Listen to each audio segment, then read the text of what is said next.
Bom dia, boa tarde, boa noite, mais uma vez aqui para fazer mais um vídeo para vocês.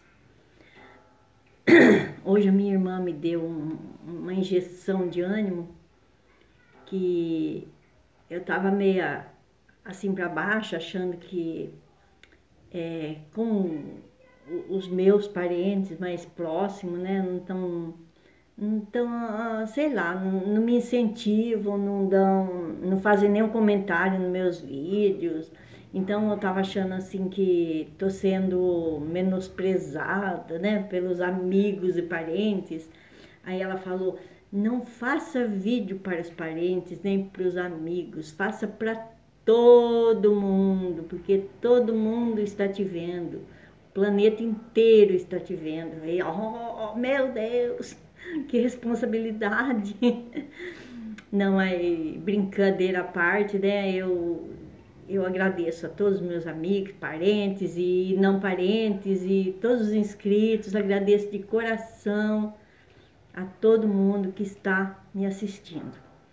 E, e continuam compartilhando, dando like, enfim, me dando como é que fala, um apoio, né, para o meu canal crescer. E se Deus quiser, um dia ele vai viralizar, né? Vai ficar um vírus maior do que o da Covid, porque só que vai ser benéfico e não nocivo. Bom, gente, brincadeiras à parte, vamos ao vídeo, vamos à história hoje. Hoje, o meu canal é para quem ainda nunca assistiu, são histórias da Dona Carol. Então são histórias da minha infância, da minha juventude, da minha vida na atual. Muitas coisas acontecem, eu conto. Então, histórias da Dona Carol é uma variedade de histórias do cotidiano, da minha vida, dos meus parentes, enfim, é a história da nossa vida. E assim, hoje eu vou contar uma história que aconteceu com meu pai. Uma vez, a gente morava na fazenda do Tião Durval, né, que foi onde morou aquela mulher, aquela família que a mulher estava com dor de dente, colocou querosene no dente. Tem outras histórias que eu já contei dessa fazenda, né? A gente mudou em muitas fazendas, né? E em muitos lugares. E essa fazenda teve muitos acontecimentos. Então, gente, o meu pai, uma vez, ele era trabalhador, ele fazia a reforma das casas. Então, de vez em quando, o patrão chamava, né, para ele fazer algum serviço na cidade com ele, ou então fazer compra de material, resolver os negócios, né? E nesse dia ele foi, né? E voltou muito tarde. E a minha mãe em casa já estava muito preocupada com ele. E aí ele não voltava, chegou 9 e a fazenda era assim, ela tinha um gerador de energia. Ela não tinha energia né, de usina, ela tinha um gerador que ligavam às 7 horas da noite e 9 horas desligava. Então, 9 horas todo mundo ia dormir, porque não tinha mais nada para assistir, assim, para escutar, porque era só rádio que a turma tinha, né? E como ficava tudo escuro, então o povo ia dormir. Aí, nesse dia, chegou 9 horas e nada do meu pai chegar. E a minha mãe nervosa, preocupada, porque ela tinha plena confiança no meu pai. Só que ela estava preocupada, tipo, será que aconteceu alguma coisa com ele? Será que, né, que ele ficou doente ou sofreu algum acidente, alguma coisa, sempre pensando nisso, né?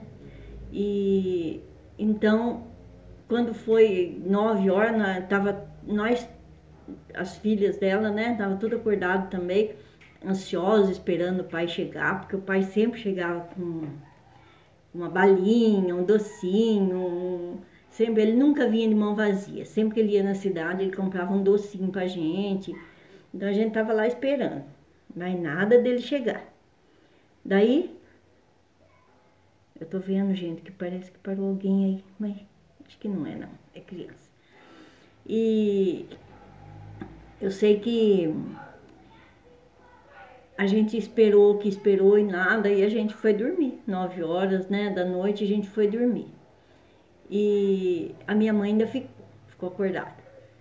Aí quando foi de madrugada, já era quase de dia já, ele chegou. Daí ele contou o motivo. Minha mãe falou, graças a Deus, o que aconteceu, por que chegou tão tarde? Daí ele contou a seguinte façanha dele, né? A aventura que ele teve. Aí o meu pai, eu vou contar como se ele estivesse contando, tá bom? Falou, olha, como ficou tarde, o patrão falou que ia me dar uma carona, que eu sempre venho a pé, né? Lá da cidade eu venho a pé, e é bem longe. Mas hoje ele ia me trazer, porque estava tarde já, e então ele ofereceu uma carona, eu aceitei. Ele me trouxe até ele falou, eu vou levar você até na entrada da fazenda, depois você segue a pé. Eu levo você até lá. E nessa encruzilhada, onde ele deixou o meu pai, era uma bifurcação, né? Assim, tinha uma estrada para cá, outra para cá. E aí ele deixou ele lá. Então, aí meu pai de novo vai contar. Então, aí ele desceu, eu desci ali na entrada, naquela encruzilhada, e aí eu desci do carro e fui seguindo, como sempre, assobiando, né, e andando. Mas aí eu notei que andei, e nada de chegar na fazenda, não era tão longe assim. E eu andava e estava muito escuro, e eu não enxergava nada, nem um palmo diante do nariz. Mas andava e não chegava, não via a fazenda. Daí começou a relampear. Aí eu não sei se foi bom ou foi ruim, porque eu tava com medo de pegar uma chuva. Mas foi bom, porque com o relâmpago, como eu não enxergava nada, mas não enxergava nenhuma casa, não tinha uma casa em volta. Eu estranhei porque para vir para cá sempre tem uma casa ou outra. E não via nenhuma casa. Aí, a hora que os relâmpagos começaram, aí começou, relampeava o caminho, dava para enxergar. Mesmo assim, eu não enxergava casa nenhuma, só estrada.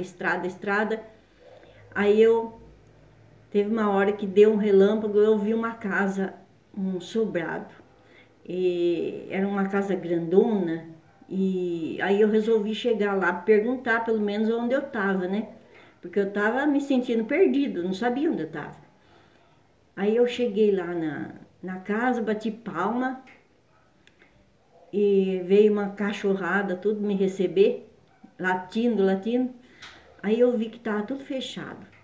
Aí, mas a janela lá em cima do sobrado abriu. E aí eu vi que tinha uma mulher apareceu na janela. Mas aí ela já fechou a janela com força de novo. Aí continuei, batia de novo, chamei, falei, ô, de casa. Aí, aí daí a pouco a janela abriu de novo, aí apareceu um homem. Só que eu vi que o homem estava com uma espingarda na mão. Aí ele, antes que ele fizesse qualquer coisa, né, que desse um tiro em mim, eu falei, moço, eu tô perdido. Eu queria saber como que eu faço para voltar para a fazenda onde eu moro. Ele, onde você mora? Eu falei, lá no Tião Dorval, na fazenda do Tião Dorval. E eu tô perdido, não sei por que lado que eu tenho que ir. Aí ele falou, ih, você tá muito longe da sua casa. Aí baixou a espingarda, né, e falou, você tá muito longe. Ele falou, e para onde que eu tenho que ir para chegar mais rápido? Ele falou assim, pode deixar, eu vou mandar um empregado meu acompanhar você até na estrada principal. Depois de lá ele orienta você para onde você tem que ir. Ele falou, tá bom então, obrigada e desculpa o adiantado da hora, desculpa o incômodo. Aí ele, não tem importância. mas eu vou mandar o empregado com você. Aí ele foi. Aí ele mandou o funcionário com ele, e com, né? Não, é meu avô que tá, é meu pai que tá falando, tá? Então, aí ele mandou o empregado comigo e eu fui. Chegamos lá na estrada principal, o empregado falou, ó, agora você tem que ir por aqui, tal lugar, assim, assim. Aí eu agradeci o camarada e segui. E andei de novo, mas aí eu cheguei. E fui chegar só essa hora. Mas eu tava andando feito um louco, feito um cachorro louco. E se não fosse o relâmpago, não tinha mostrado a casa para mim, eu teria andado ainda muito mais. Teria me perdido ainda mais. E foi por isso que eu cheguei essa hora.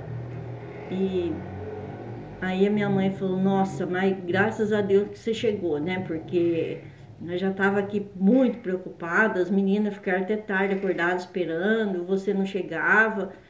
E eu não dormi, eu fiquei a noite inteira acordada esperando você chegar, de tão preocupada, mas graças a Deus você chegou. Aí ele falou assim, pois é, acho que outra igual essa, acho que eu não vou passar mais, porque foi uma noite que eu não quero mais, não quero nem lembrar mais, foi terrível. E aí, pessoal, foi muito mesmo preocupante. Meu pai ficou traumatizado, né? A minha mãe, então, nem se fale, porque ela imaginava mil coisas que tivesse acontecido com ela, com ele, né? E aí, mas graças a Deus saiu tudo bem, ele achou o caminho de casa, mas foi uma coisa estranha. A gente chegou depois à conclusão, ele mesmo, que quando o carro parou, o dono ele não prestou atenção, que o dono do carro fez o contorno antes de parar o carro para ele descer. E aí, ao invés dele seguir ao contrário do carro, ele seguiu na direção do carro, né? E foi para o outro lado. E ele fez confusão na hora de descer do carro, achando que o carro tinha parado de um lado e o carro parou do outro. E foi assim. Mas foi muito traumatizante, nem eu nem minhas irmãs nunca mais esquecemos essa história. E para ver como é fácil a gente se perder, né? Basta um descuido para a gente se perder. E então, pessoal, o que eu tinha para contar era isso hoje. E se Deus quiser, amanhã eu venho aqui contar mais um episódio, né? E eu vou lembrando de história e vou contando, gente. Às vezes eu tomo nota, às vezes a minha irmã me ajudou, ela tomou nota, ela escreveu muitos detalhes, né, dessa história. Eu falei para ela que eu agradeço muito, porque ela praticamente foi ela quem contou a história totalmente, porque teve muita coisa que eu não lembrava, né? Principalmente essa parte da mãe. Eu lembro da história que o pai contava, né? Que ele tinha se perdido, dos relâmpagos. Então eu fiquei imaginando ele no meio da noite, cheia de relâmpago para todo lado. E parecendo um pesadelo. Ele disse mesmo que parecia que ele estava num pesadelo, que de uma hora para outra ele ia acordar. Mas, enfim, gente, mais uma história, mais uma coisa que marcou a minha infância, né? E eu vou vir contar mais causos, tá bom? Então, fiquem com Deus, eu agradeço de coração. E não esqueça de dar um likeinho, de compartilhar. E eu agradeço de coração a cada like que vocês dão, tá bom? Então, até amanhã. Um beijão pro Cássius, que eu nunca mais dei um beijo pro Cássius, mas tô dando agora. Tchau, Cássius!